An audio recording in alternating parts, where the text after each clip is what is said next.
This is it. Welcome to Japan Steel. Ito talaga yung pangarap ng this Christmas.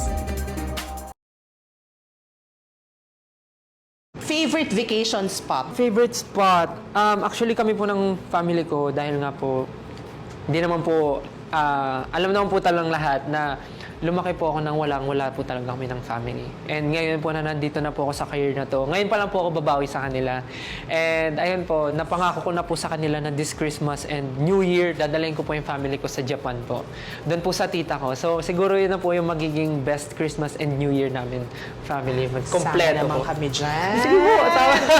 Bakit Japan? Like in particular? Nandun po yung tita ko po kasi. May family na po siya, may work po siya doon. And bihira lang po kasi siyang makauwi ng Philippines. And this time naisip ko, parang kaya ko naman na, parang yung family ko naman yung dadalhin ko sa kanya, parang hindi na po siya gumastos. Parang Bless ganun. you. Thank you po, thank you. Saka ang ganda sa Japan. Yes.